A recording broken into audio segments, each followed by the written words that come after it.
नमस्कार. आपल्या उजनी धरण अपडेट न्यूज चॅनलमध्ये आपल्या सर्वांचं मनापासून स्वागत.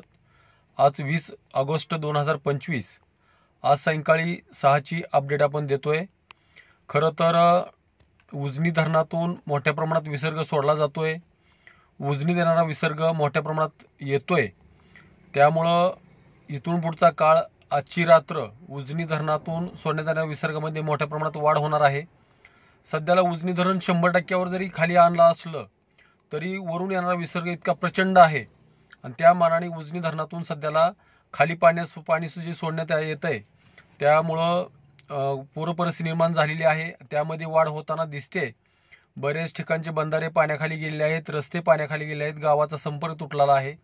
सध्याला उजनी धरणातून सायंकाळी 5:30 वाजता जो आत्तापर्यंत जो 90,000 क्युसेकचा विसर्ग होता तो सायंकाळी 5:30 वाजता 1,10,000 म्हणजे 1,11,600 क्युसेकचा विसर्ग करण्यात आलेला आहे. आणि त्यामध्ये आणखी वाढ होऊ शकते, कारण उजनीत येणारा दौंडचा विसर्गामध्ये प्रचंड वाढ झालेली आहे. सकाळी 26,000 क्युसेकचा विसर्ग असणारा तो आता 1,30,465 क्युसेकचा विसर्ग सध्याला उजनीत येतोय.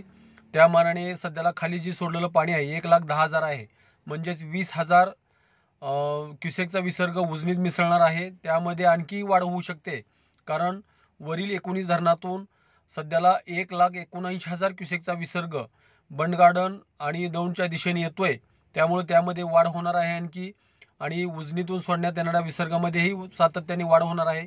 काल दुपारी 12 वाजल्यापासून ते आज सायंकाळी 6 वाजल्यापर्यंत सध्याला जो विसर्ग सोडला जातोय तो 5,000 पासून तो आता 1,10,000 आणि 1600 क्युसेक्स पॉवर हाऊसमधून एवढं 1,11,600 क्युसेकचा विसर्ग उजनीतून भीमा नदीत सोडला जातोय. आणि नीरा बेसिनमधल्या असलेल्या वीर धरणातून जवळपास 65,000 क्युसेकचा विसर्ग नीरा नदीमध्ये सोडला जातोय. म्हणजेच जवळपास 1,75,000 क्युसेकचा विसर्ग दोन्ही नद्यामधून भीमा आणि नीरा यामधून संगमपासून पुढे भीमा नदीमध्ये मिसळला जाणार आहे.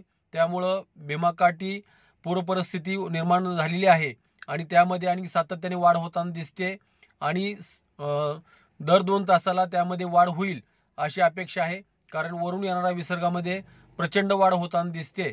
त्यामुळं आता पुढील काही दिवस आपल्या भीमा नदी म्हणजे महापूरच म्हणायची परिस्थिती निर्माण झाली आहे. महापूर झालेला आहे आणि पाण्याची पातळी सातत्याने वाढणार आहे. तरी नागरिकांनी काळजी घेण्याची गरज आहे. तर अशाच उजनीच्या ताज्या घडामोडीसाठी, ताज्या अपडेटसाठी आपल्या उजनी धरण अपडेट न्यूज चॅनलला लाईक करा, सबस्क्राईब करा, शेअर करा. उजनी धरण अपडेटसाठी बेंबळेहून सिद्धेश्वर शिंदे. धन्यवाद.